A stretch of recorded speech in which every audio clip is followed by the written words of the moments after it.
Hey, welcome to the NBA DFS build. I'm Kevin Roberts, joined with Taylor Smith, and we're going to break down this 10-game NBA DFS slate over at DraftKings. Hopefully, help you win some money. I know for a fact Taylor and I handed out some pretty good picks yesterday, and Taylor did well. So hopefully that helps you win too. If it did, drop a comment. Let us know how you did yesterday. Also, give our video a like.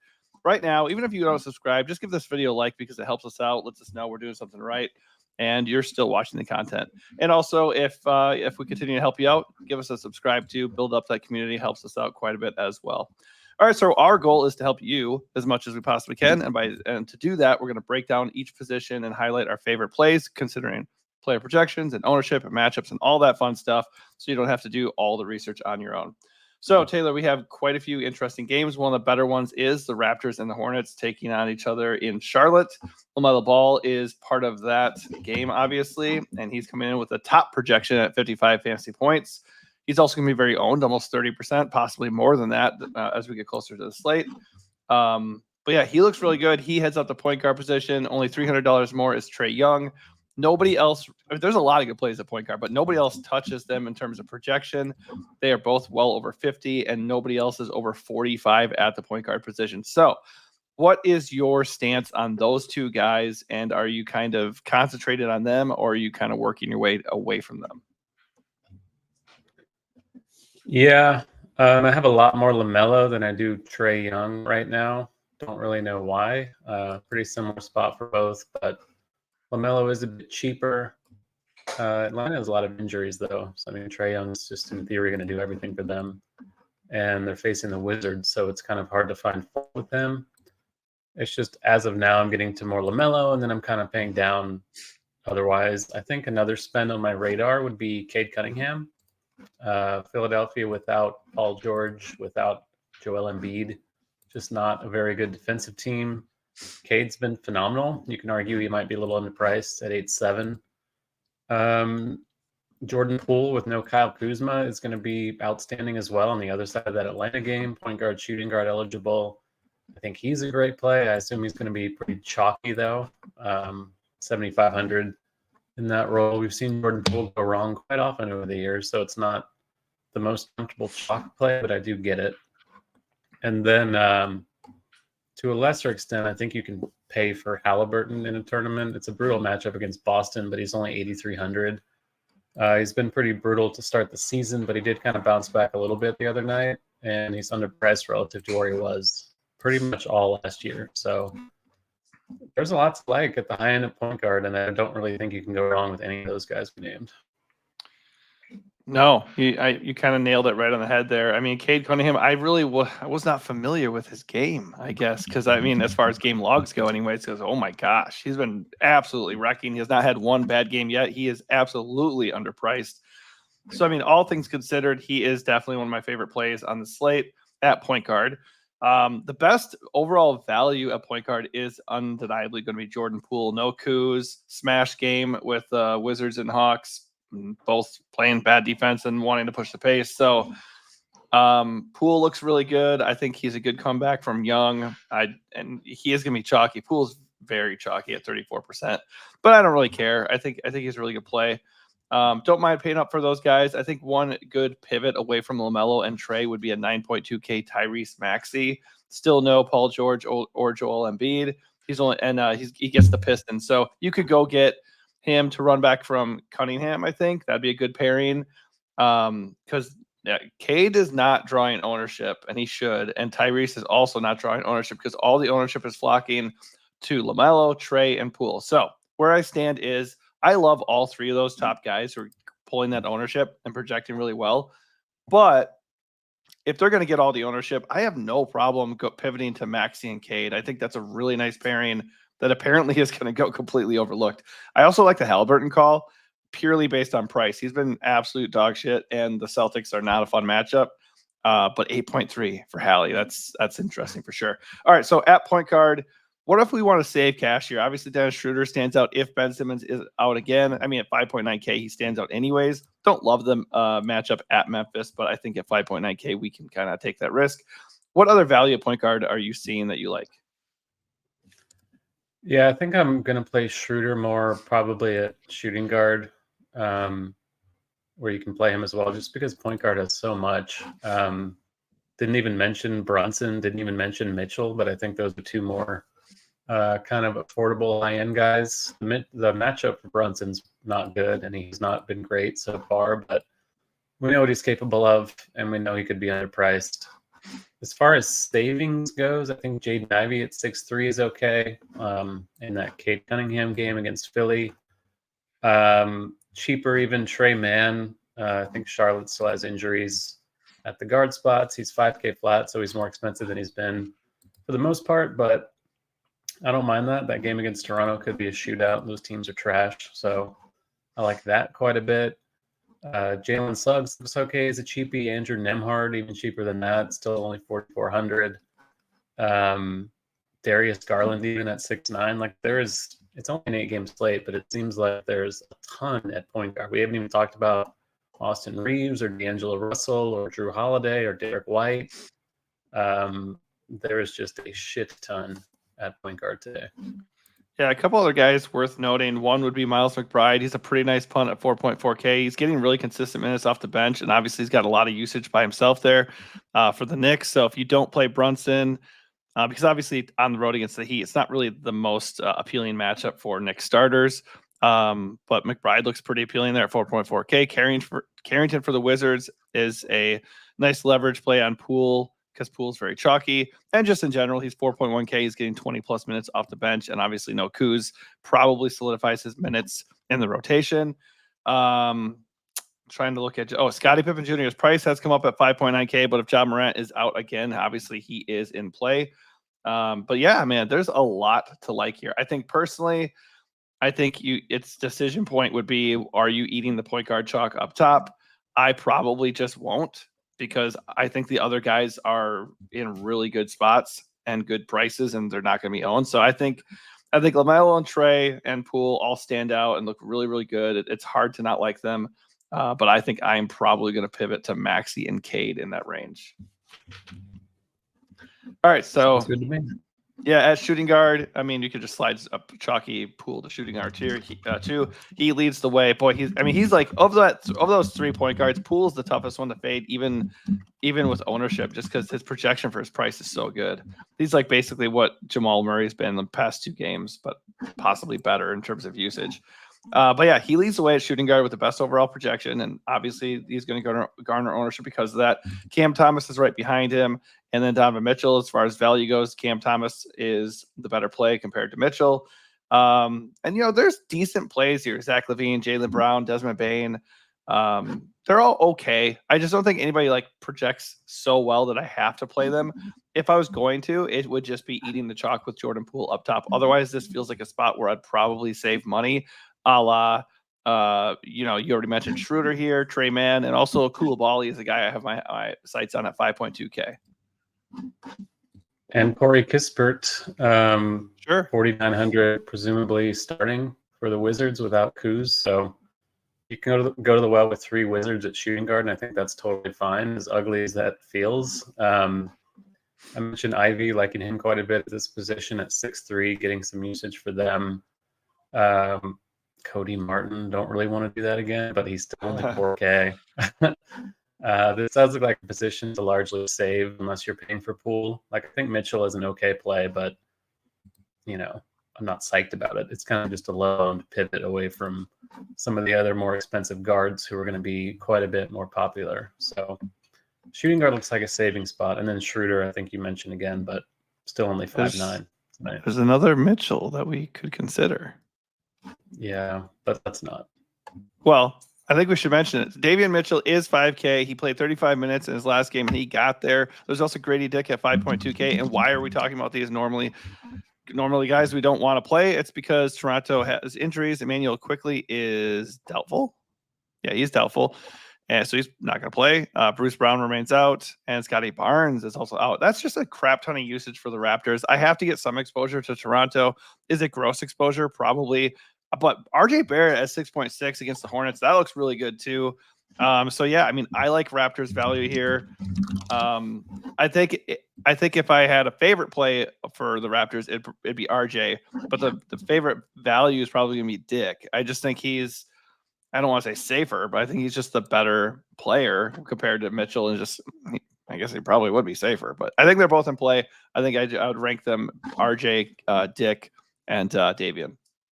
I think I would rank Abaji ahead of Dick just because he's cheaper, and I assume he'll be the one who gets into the lineup in place of Scotty Barnes. The minutes have been there anyway off the bench. I think he got benched in the last game because Barrett came back, but Abaji's only 4'6", guard forward eligible. Not a good player, but neither's Dick, so I'll just take the savings on both, or on Abaji. Yeah, that's a good call. I don't have a problem with that. I think any of the Raptors value, any of the Wizards value looks pretty appealing on this slate for sure. Did we touch all the value that we like for shooting guard? Most of the guys are trickling over from point guard, so it's not that different. Your boy Zaire Williams, if Ben Simmons out, he smashed last night. By the way, good call. What a crazy good call that was. Let's see, what did he do? Pretty lucky. 30 fantasy points in 22 minutes. Hey, it is what it is. He's super efficient. Hit 7 of 8 shots. So if Ben is out, he probably is going to be a mega Simmons trap. is in, isn't he? I don't think he's out. He was listed as questionable last time I saw. So, and it's Ben Simmons. I just never doubt that he could be out. So, yeah, I think that does it for shooting guard, though. Lots to like at both guard positions for sure. On to small forward we go. Leading the way is Jason Tatum with a 48-point fantasy projection. He does not project to be owned at all. The aforementioned RJ Barrett, just the price and the projection looks really, really good. Matchup against the Hornets is awesome too. 6.6K, pushing 40 fantasy points. Really, it's going to be really hard to get away from him personally, but he's carrying 31% ownership. So, he's going to be pretty chalky. You're talking about Tatum right now? No, I was talking about RJ Barrett. Tatum's going to not be owned at all. So, and he's in a good spot against the Pacers too. So Tatum is an interesting buy on this slate just because he's going to be overlooked. And LeBron James is $800 cheaper and also looks pretty interesting, although the matchup with the Cavs is not ideal. This LeBron does love Cleveland though. Yeah, I know. The price for LeBron is good. His projection does not blow me away. I like the no ownership. I like the price. I like the narrative. But he's had some real bad games so far. So it's like he's majorly deferring to Brow, which he should. And then guys like Austin Reeves and D'Lo are kind of just like eating right now. So I'm sure like LeBron, you can always play LeBron. I just don't really want to play LeBron. It doesn't feel like the spot to play him. I think RJ Barrett feels like a don't get cute play. I think that's just chalk I'm going to eat probably. Yeah. What are you thinking? Yeah, someone's at your door. Yeah, let me pause this real quick. There you go. Yeah, we're back. We are back.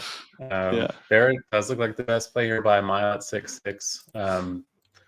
A little concerned. He only played 29 minutes in his first game back, but it is a shoulder injury, so in theory he shouldn't really be that limited. He's going to get all the usage. The spread of this game is pretty close. Charlotte's not good, so that does seem like chalk to be eating. LeBron, I think, is a pretty good play as a pivot away from or like a spend at this position because I think most people are just paying down for Barrett or other guys. Like Caleb Martin is still playable at 5'1". Now that we can actually play him at small forward, you can play Kispert here. You can play Koulibaly here. DeAndre Hunter, if he plays, should have a big role. Atlanta is without Dyson Daniels. They're without Bogdan Bogdanovic, Vit Krejci. So minutes are there if Hunter is healthy enough to play, and he's affordable. Kelly Oubre, I guess, as a pure Barrett pivot, going to be completely unowned, but good spot for them against Detroit. And then there is a punt here, another Wizard. Kayshawn George is only 3-4 on DK. Small forward only eligible. Minutes should be available for him. I think he's already been in the rotation to begin with. So if you want a pure punt, probably doesn't have a ton of upside, but you never know. I think George is probably the one you want. Yeah, I don't have a problem with that at all. I think some of the guys we already talked about as shooting guard can just slide over here and be used. Kispert, like you said, 4.9K. Agbaji, Dick, all these guys look totally fine at small forward as well. Obviously, Kelly Oubre still stands out at 6.4 with no Paul George. It's probably about it for me. A lot of nice guys, like nicely priced players. Jimmy Butler, Desmond Bane, Franz Wagner, Jaylen Brown. all these guys are nice prices, totally fine. I have no problem with them. There's not going to be priorities on a slate where RJ Barrett just seems like a slam dunk. This just is probably not, because I'm playing Barrett, I'm probably going to lock him in for the most part, and then I'm not going to worry about the value at small forward specifically. It's just going to be like, do those guys slide in at shooting guard or utility or whatever, you know? So that's probably where I'm at. I'm with you though. LeBron 9K, it's tough to completely ignore that. And the fact that he and Tatum are not garnering ownership at all is definitely interesting. On to power forward, Paulo Banchero. He wrecked the other night. I had him. He had like 93 fantasy points, and I did not win all the money. So that's just NBA DFS in a nutshell for you. The night you have the guy, you have like the nuts. You also have one other dude who was like chalk and gets like 10 or something stupid. It's always the case. So he's coming in with ownership. The matchup with Chicago on the road, it's okay. I mean, he's coming with almost a 50-point fantasy projection. Obviously, coming off of a game like that, I see the interest. He's been really good overall on the year. I feel like this is just like a trap spot. 9.1K, his price is coming up. I don't have a ton of interest personally. I would rather just pay up for Jason Tatum at no ownership, or just pivot and pay $100 more and take a chance on LeBron at no ownership. So that's where I'm at there. As far as value, Jalen Johnson looks awesome. I love him at 7.9K. I just don't see the reason to pay up for these guys when somebody like Jalen Johnson is there. Miles Bridges, where is he in here? 72. Okay, I thought it was Mikal Bridges. Yeah, Miles Bridges looks really good at 7.2. I like him quite a bit. You mentioned DeAndre Hunter. How do you feel about Alexander Sarr? I mean, his minutes are kind of like they're okay, and JV is there, I guess, but the matchup is pretty good, and there's no Kuz. I think at 5.3K, that's an okay value. But really, for me, there's not a whole lot of value to be enamored with here. It's mostly a lot of solid high end guys, and then you have these guys in the high end or high 7K range. But Jalen Johnson's probably my favorite play at power forward. Yeah, I think he's good. I think Evan Mobley as a pure pivot is okay. I think Johnson has the higher ceiling, of course, but I don't mind Mobley at what should be like no ownership on this slate. You got Tatum and LeBron here again. Hunter, I like. Caleb Martin, I mentioned. Banchero, kind of neutral on. Like, he's still a fine price, but I don't know. I'm not sold. I think Cam Johnson is a good value, just like he was last night. Still only 5.6 on DK. Kongwu's been excellent. He's only 5.5 with power forward eligibility on DK. We can talk about these Raptors punts. Jonathan Mogbo and Chris Boucher. As of now, I think Boucher is the one I have more interest in. Just a very good per minute guy historically. He's only 3,800. They have extra minutes to go around without Scotty Barnes and Emmanuel Quickly, etc. So not a comfortable play. Ditto for Mogbo at 3.6, but they're cheap enough to where I think you can take shots on guys like that. Certainly not together in a tournament and just kind of hope for the best. Yeah. Anytime minutes open up, that's a really good strategy to implement for sure. I have no problem with that. I'm probably not going to do it personally if I'm doing like a single entry or something, but if you're putting on a lot of lineups, those are exactly the kind of shots we want to take. I think that's it for me at power forward. How about you? Yep. All right, let's move on to center and wrap this thing up.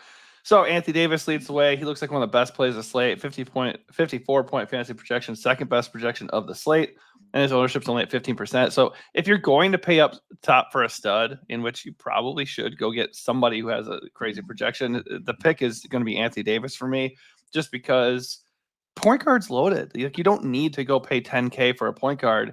You can save 1,000. You can save. I mean, when you have Jordan Poole with a projection like that, you can save like almost 3K, basically, or just like 2K. But point is, Davis is not nearly as owned as guys like LaMelo and Trey, and or at least it's comparable. And he's got a great projection. I'm not really that scared of the Cavs matchup either. So I think Brow looks awesome. Still not expensive enough. He's just playing really well in the year. They're playing through him. And there's just nothing else at center that like is really worth it up top. Cat is okay. Vooch is okay. But nobody projects like really, really well. Like Cat against Bam, like I don't love that. You know, I think if I'm not going to play Brow, I'm dropping down to one of two guys. It's going to be Andre Drummond with no Embiid there. I think 7K flat is a really nice price, and the fact that it's a big slate with a lot of options dilutes the ownership. Like usually we would all be playing Drummond, like you've said before. That's not happening. If he's only going to be 13% owned, Drummond looks amazing. And a little bit of revenge game against the Pistons too, right? The other guy is going to be Pirtle. So no, these other guys for Toronto aren't there. Obviously, we're looking at mostly at the wing players, but Pirtle like is coming off a crazy good game, and he's still only 6.3K, and he also has a very nice matchup against the Hornets. So that's probably where I'm at with those guys. Oh, also Jalen Duren looks pretty good at 6.6. Yeah, I love the Davis call. I think last season he was like 10K all season for no reason, and he's still the same. He's only 10-2 on DK. The matchup against Cleveland's not good, but they do roll double big. Obviously, they'll need him, and they'll need to run the offense through him like they normally do.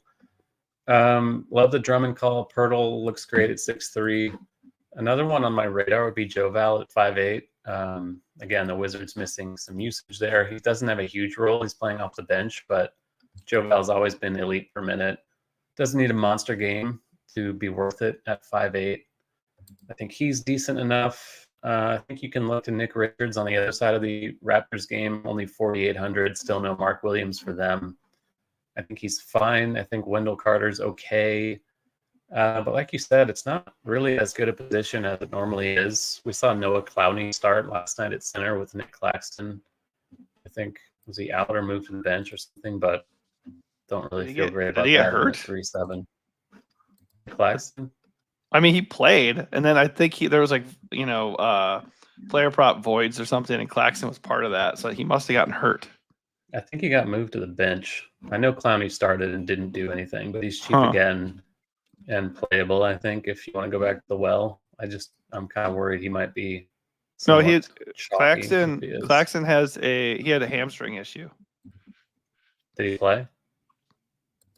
Yeah, he played 26 minutes. Off the bench.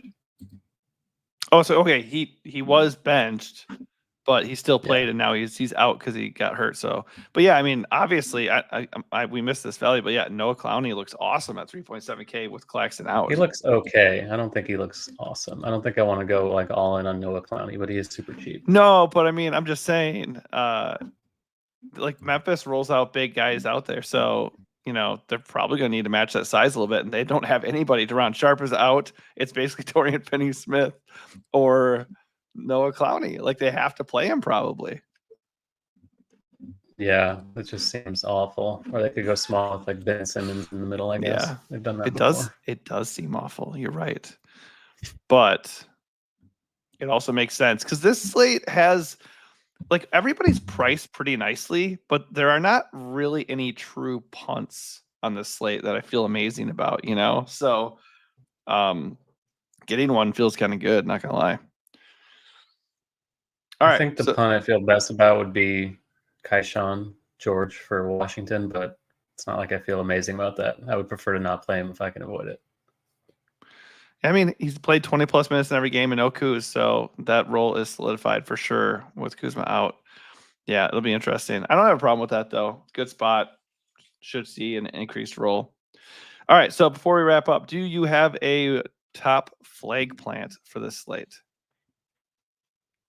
I guess I would say AD. I just don't think he's going to be as owned as LaMelo or Trae Young at the high end, and I think he's going to, he's a smash play every night. If he's going to be 10-ish or lower percent owned, I'm very happy to go over on him. Yeah, I think mine is just going to be just general strategy, and it's going to be fading LaMelo at 29% ownership, and I probably will eat the chalk on both RJ and Jordan Poole, but I think right away I'm either going to pivot off of LaMelo to somebody like Tyrese Maxey or Cade Cunningham or Brow. I think Brow is the safer pivot because obviously he is one of three guys with a projection over 50 fantasy points on this slate. So that seems like a pretty good idea considering he is the lowest owned out of that trio. But I think you could probably get away with going studless, so to speak, and having like Cade being your most expensive guy at 8.7K because there's so much good mid-range stuff to like here. Like Jordan Poole and RJ Barrett have really good projections for guys south of 8K, Andre Drummond at 7K, Pirtle at 6.3. These are really nice mid-range guys that normally would feel kind of risky, but on this slate they do not. So I think that's a pretty good place to be. Like, there's no Jokic, there's no Luka, there's no like supreme stud that you usually would feel like you have to play. Like, would you even agree that outside of like the matchups and maybe like because some players are out, like, don't these high-end projections seem a little bit steep? Like, would LaMelo and Trey normally have a 55-point fantasy projection? It seems really high. I assume they would. I don't think they would raise the projection just because there's no other side on the slate. But no, I'm not saying they're just raising the projections for that sake. I'm just saying it feels different. Like, it doesn't, like, normally they don't really come in with a projection like that. So I don't know. I wouldn't be that shocked if they performed a little bit below expectation and going away from them ended up being just fine. Fair enough. All right, so that is going to do it for us. If you liked this video and it helped you in any way, please give the video itself a like. That helps us out a lot. And we also encourage you to subscribe to the channel so you get alerted to future videos just like this. We will be pushing out a video for the Thursday Night Football DFS Showdown contest or slate that arrives tomorrow. And we'll also be putting out a main slate NFL video by the end of the week, in addition to our daily NBA videos. All right, thank you for watching and good luck tonight.